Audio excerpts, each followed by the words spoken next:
তাও যতই করো হামলা আবার জিতবে বাংলা। दीदी जाने वाली है और भाजपा आने वाली है। অমিত শাহ এসে বাংলার মানুষকে ধমকাচ্ছে, চমকাচ্ছে, বলছে উল্টো করে টাঙিয়ে সোজা করে দেবো। আমি অমিত শাহকে বলেছি, আপনি যদি এত বড় নেতা হন 4 তারিখ সকালে বাংলায় থাকবেন, বেলা 12টার পর দেখা হবে। हर बुझता हुआ दीपक थोड़ा फड़फड़ाता है, वैसे ही टीएमसी का दिया बुझने से पहले थोड़ा फड़फड़ा रहा है। 4 मई को नतीजे आने के बाद टीएमसी के गुंडों को बंगाल में छिपने की जगह नहीं मिलेगी। नमस्कार दोस्तों, मैं संजय प्रभाकर। 4 मई सोमवार को पश्चिम बंगाल की राजनीति के लिए सबसे बड़ा दिन है, सबसे बड़ा फैसला आने वाला है, बहुत अहम दिन है, आप जानते हैं। हालांकि इसके अलावा आसाम, तमिलनाडु, केरल, पुदुचेरी के रिजल्ट भी आएंगे, लेकिन मुझे लगता है सिर्फ मुझे ही नहीं, आपको, समूचे देश को पश्चिम बंगाल के रिजल्ट का इंतजार है। और दोस्तों, सबसे ज्यादा बेकरारी अगर किसी में होगी तो गुजराती गैंग को। गुजराती गैंग के लिए सबसे अहम है पश्चिम बंगाल इस समय। यह गुजराती गैंग क्या है, कौन है इस गुजराती गैंग में, जिस पर तृणमूल कांग्रेस के सांसद और पार्टी प्रेसिडेंट अभिषेक बैनर्जी ने ताजा हमला किया है, एकदम ताजा हमला। ये 2 शब्द गुजराती गैंग, ये 2 शब्द गुजराती गैंग मेरे नहीं हैं, ये मेरे शब्द नहीं हैं, अभिषेक बैनर्जी के हैं। अभिषेक बैनर्जी के काउंटिंग के ठीक एक दिन पहले उन्होंने भारत के प्रधानमंत्री नरेंद्र मोदी और गृह मंत्री अमित शाह पर निशाना साधते हुए बहुत बड़ी चुनौती दे दी है, चैलेंज किया है। और वजह आप जानते हैं, बताऊंगा मैं। ऐसी खुली चुनौती दी है दोस्तों, जिसे सुनकर बीजेपी कैंप में कई लोग सोच रहे होंगे क्या सन्नाटा छा गया। देखिए, सन्नाटा छाया या नहीं इसका तो पता नहीं है, पर अभिषेक बैनर्जी के इस स्टेटमेंट ने टीएमसी कैंप में जोश जरूर बढ़ा दिया होगा, यह तो हम मानना पड़ेगा। और मैं अभी पूरा स्टेटमेंट आपको दिखाने जा रहा हूं। अभिषेक बैनर्जी का बयान, हमला, चैलेंज, एक एक शब्द नजर टिका कर देखिएगा दोस्तों। उन्होंने सीधे सीधे कहा है कि अगर गुजराती गैंग में दम है, अगर दिल्ली के गॉडफादरों में हिम्मत है, तो फाल्ता विधानसभा सीट है, फाल्ता आकर चुनाव लड़कर दिखाएं मैदान में। और यह बयान कोई साधारण बयान नहीं है दोस्तों, साधारण स्टेटमेंट नहीं है। यह काउंटिंग डे से ठीक पहले दिया गया एक पॉलिटिकल चैलेंज है बीजेपी को, प्रधानमंत्री नरेंद्र मोदी और अमित शाह को। यह दावा किया जा रहा है कि बंगाल की जमीन पर दिल्ली की ताकत नहीं, बंगाल की माटी चलेगी। और यह मैसेज भी है कि 4 मई को, सोमवार को, नतीजे चाहे जो नैरेटिव बनाए जा रहे हो, टीएमसी अपने मनोबल में कमजोर नहीं होगी, बल्कि और ज्यादा आक्रामक हो चुकी है। कैसे आक्रामक हुई है यह देखिएगा।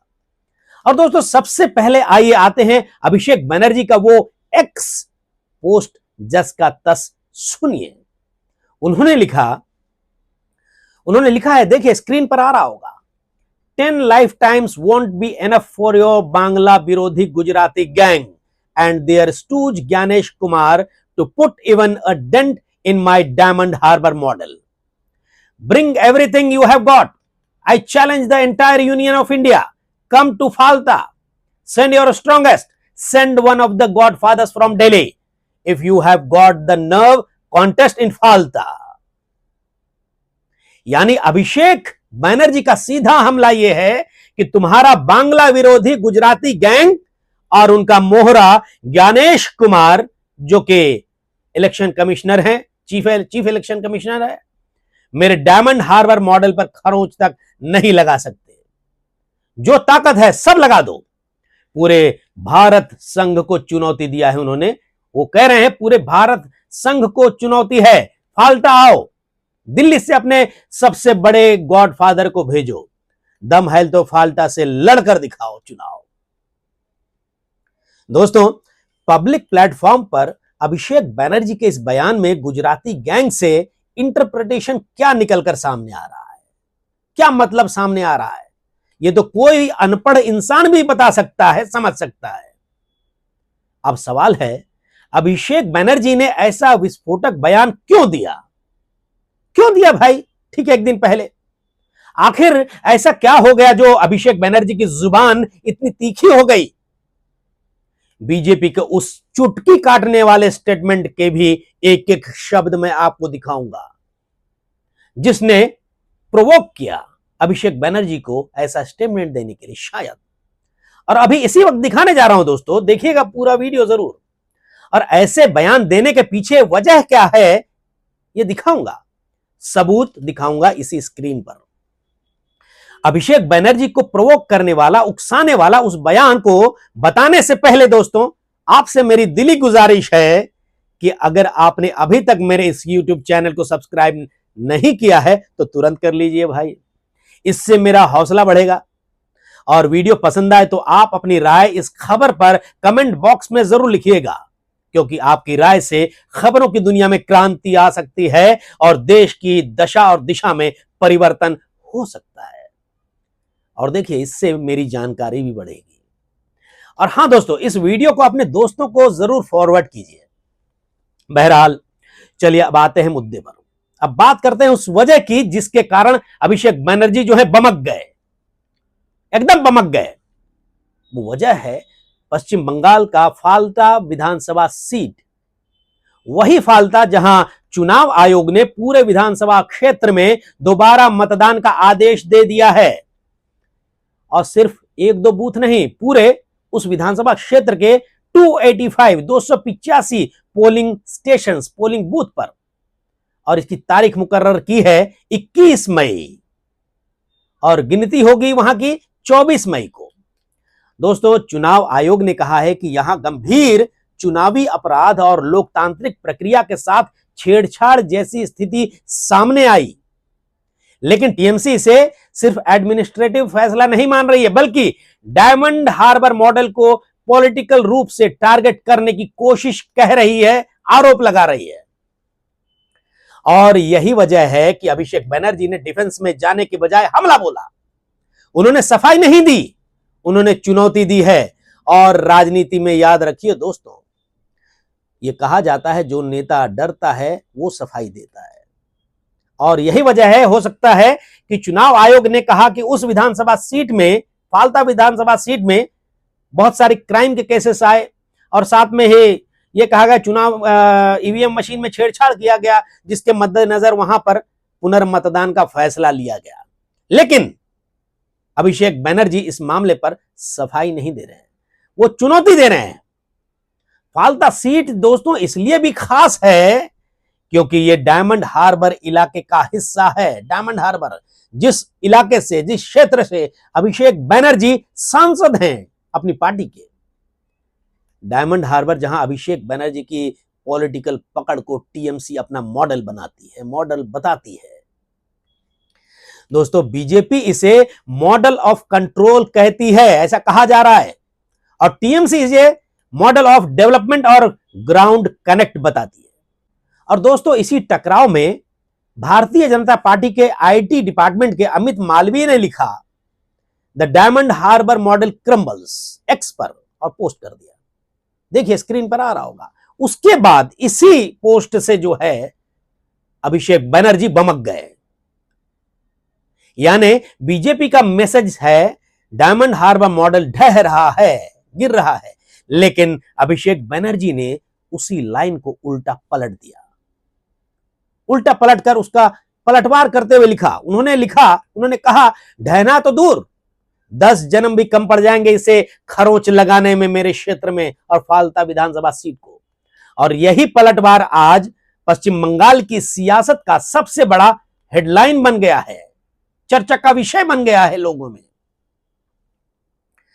दोस्तों, अब फाल्ता में जहांगीर खान का मामला भी देखिए। जहांगीर खान फाल्ता विधानसभा सीट के उम्मीदवार हैं। जहांगीर खान टीएमसी के उम्मीदवार जहांगीर खान ने भी बड़ी फिल्मी अंदाज में कुछ दिन पहले ही कहा था, बीजेपी को चुनौती दी, पुष्पा झुकता नहीं है, पुष्पा झुकता नहीं है, पुष्पा झुकता नहीं वाला तेवर। और दूसरी तरफ आईपीएस अजय पाल शर्मा का वीडियो जो आया, ये मामला सुप्रीम कोर्ट तक में चला गया था। हालांकि सुप्रीम कोर्ट ने खारिज कर दिया मामले को, कह दिया भाई चुनाव आयोग अपना काम कर रहा है। दोस्तों फाल्ता जो है, फाल्ता विधानसभा सीट अब सिर्फ एक सीट नहीं रही, ये बंगाल चुनाव की फॉल्ट लाइन बन गई है। फॉल्ट लाइन, यहां से यह तय होगा कि बंगाल की राजनीति में नैरेटिव कौन सेट करेगा, दिल्ली या कोलकाता। और इसी चुनावी गर्मी के बीच 2 मई को भी चुनाव आयोग ने राज्य के कुछ सेंसिटिव संवेदनशील इलाकों में कुल मिलाकर 15 पोलिंग बूथ्स पर पुनर्मतदान कराया था, जो मगरहाट और डायमंड हार्बर के ही क्षेत्र के कुछ चुनिंदा बूथ थे। हालांकि ये पूरा क्षेत्र नहीं बल्कि कुछ सीमित बूथ तक ही सीमित था मामला, जहां पुनर्मतदान कराया गया। खबरों में ये बात आई और मेरे ऑनलाइन रिसर्च में जो बातें आई हैं दोस्तों, उसी आधार पर मैं आपको ये सारी बातें बता रहा हूं। दोस्तों फाल्ता का मामला इसलिए बिल्कुल अलग है और बहुत ही इंपॉर्टेंट है क्योंकि यहां पूरी विधानसभा सीट की वोटिंग रद्द की गई है। पूरी की पूरी विधानसभा सीट की वोटिंग, सारे पोलिंग बूथ जो है 285 की, उसकी वोटिंग रद्द की गई और 21 मई को पूरे क्षेत्र में दोबारा मतदान कराया जाएगा। चुनाव आयोग ने इसको लेकर ऐलान कर दिया। अब 4 मई की काउंटिंग से पहले का माहौल देखिए दोस्तों। एग्जिट पोल कराने वाली 7 एजेंसियों ने अपने आंकड़े जारी किए, जिसमें से 5 ने यह कहा है कि बीजेपी सरकार बनाने जा रही है और 2 ने कहा है कि ममता बनर्जी लौट रही हैं, यानी कि ममता बनर्जी फिर से सरकार बना रही हैं। उनका आंकड़ा कह रहा है 2 जन का। और एक ने तो एक्सेस माई इंडिया ने हाथ खड़े कर दिए, वो बोला भाई मैं नहीं बता पाऊंगा, ये नाप ही नहीं पा रहा हूं मैं। दोस्तों टीएमसी का आरोप है कि जिन एग्जिट पोल में बीजेपी को सरकार बनाते दिखाया जा रहा है वे बीजेपी मैनेज्ड नैरेटिव हैं, ताकि टीएमसी कार्यकर्ताओं का मनोबल टूटे। और ममता बनर्जी खुद एग्जिट पोल्स को खारिज कर दिया है उन्होंने, और दावा किया है कि टीएमसी 200 से ज्यादा, यहां तक उन्होंने कहा है कि 226 से 230 के बीच सीटें आ रही हैं टीएमसी को, और एक बार फिर से बनेगी तृणमूल कांग्रेस की सरकार, दावा किया है उन्होंने। अब असली सवाल है दोस्तों, क्या यह सिर्फ दावा है या इसके पीछे जमीन की ताकत भी है? और सूत्रों और राजनीतिक हलकों में चर्चा है कि मुस्लिम समाज का बड़ा हिस्सा, और यह भी कहा जा रहा है, मेरे सूत्र जो बता रहे हैं, मैंने कई लोगों से वहां बात की है कि मुस्लिम समाज का बड़ा हिस्सा नहीं, पूरा का पूरा मुस्लिम समाज जो है ममता बनर्जी को अपना सबसे भरोसेमंद नेता मानकर टीएमसी के पक्ष में गया और टीएमसी को वोटिंग किया। और टीएमसी का आकलन है कि हुमायूं कबीर जैसे चेहरे हों या हैदराबाद वाली एआईएमआईएम पार्टी, मुस्लिम वोटर उन्हें वोट कटुआ की नजर से देखने की बात नहीं करता, वो उनको कुछ समझता नहीं है। वो कह रहे हैं कि इनको कोई भी मुस्लिम जो हैं वोट देने वाले नहीं हैं, ऐसी खबरें आ रही है। क्योंकि बंगाल के मुसलमानों को पता है कि सत्ता की लड़ाई में असली सुरक्षा और असली राजनीतिक ताकत किसके पास है, यह कहा जा रहा है। और यह ताकत आज भी ममता बनर्जी के पास है, ऐसा वो मान रहे हैं। अब दावा टीएमसी कैंप का है और इसी दावे पर उनका आत्मविश्वास जो है, आत्मबल टिका हुआ है। लेकिन कहानी सिर्फ मुस्लिम वोट की नहीं है दोस्तों। बंगाल का हिंदू वोट भी एक रंगी नहीं है कि वन साइडेड चला गया बीजेपी को।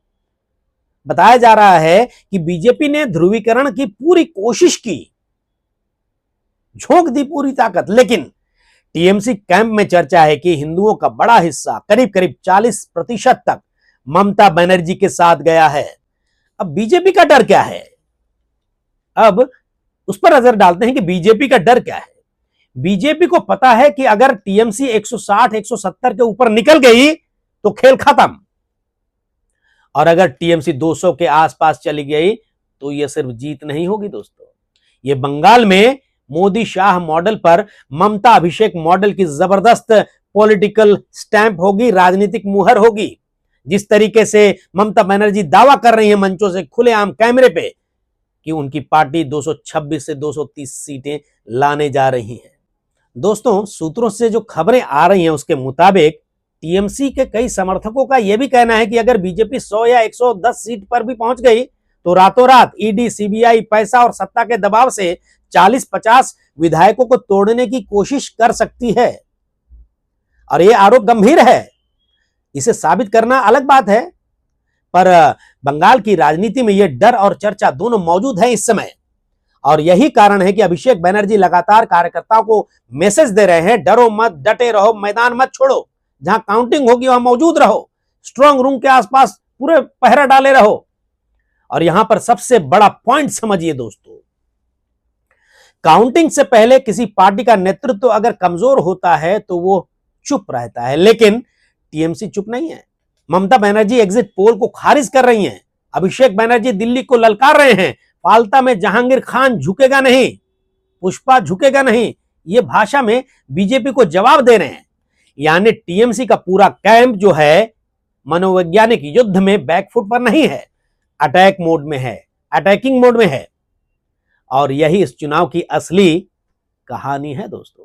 बीजेपी ने इस बार बंगाल में पूरा दम लगाया है। मोदी, शाह, संगठन, केंद्रीय एजेंसियों का नैरेटिव, ये जो कहा जा रहा है हिंदुत्व, घुसपैठ वाला मामला, भ्रष्टाचार, संदेश खाली जैसे मुद्दे, लेकिन टीएमसी ने जवाब में 4 हथियार निकाले। ममता का चेहरा, अभिषेक का ग्राउंड नेटवर्क, महिला मुस्लिम लोकल वोट की गोलबंदी, घेराबंदी और बंगाली अस्मिता। अब 4 मई को ईवीएम तय करेगी कि कौन सा हथियार भारी पड़ा। अगर टीएमसी लौटती है तो इसका मतलब होगा कि बंगाल ने फिर कहा दिल्ली की ताकत अपनी जगह, लेकिन बंगाल की राजनीति बंगाल की माटी से चलेगी। अगर टीएमसी 200 पार करती है तो यह ममता बनर्जी की चौथी हिस्टोरिक विक्ट्री, ऐतिहासिक वापसी होगी। और अगर अभिषेक बनर्जी के डायमंड हार्बर मॉडल पर हमला करने वाली बीजेपी फालता में भी चुनौती नहीं झेल पाती तो यह मैसेज बहुत दूर तक जाएगा दोस्तों, 2026 से 2029 तक, है ना, कोलकाता से दिल्ली तक जाएगी। इसलिए अभिषेक बनर्जी का यह बयान सिर्फ गुस्सा नहीं है, यह एक पॉलिटिकल मैथमेटिक्स है, राजनीतिक गणित है। और ये उनके कार्यकर्ताओं को मैसेज है, हम जीत रहे हैं, ये बीजेपी को संदेश है, हम डर नहीं रहे हैं। और ये बंगाल की जनता को मैसेज है, लड़ाई अभी खत्म नहीं हुई, लेकिन टीएमसी मैदान छोड़ने वाली नहीं है। 4 मई को फैसला हो जाएगा दोस्तों कि बंगाल में किसकी सरकार बनेगी। लेकिन काउंटिंग से पहले ही अभिषेक बनर्जी ने जो हुंकार भरी है उसने साफ कर दिया है कि टीएमसी इस चुनाव को सिर्फ सीटों की लड़ाई नहीं, बंगाल के सम्मान की लड़ाई बनकर लड़ रही है। और अगर टीएमसी फिर सत्ता में लौटती है तो बीजेपी को सिर्फ हार नहीं मिलेगी, बीजेपी के उस पूरे नैरेटिव को झटका लगेगा जिसमें कहा जा रहा था कि डायमंड हार्बर मॉडल ढह रहा है, क्योंकि अभिषेक बनर्जी ने जवाब दे दिया है। डायमंड हार्बर मॉडल ढहा नहीं है, चुनौती दे रहा है, फालता बुला रहा है और कह रहा है दम है तो मैदान में आओ गुजराती गैंग। इस वीडियो पर आप अपनी राय जरूर दीजिएगा। नमस्कार।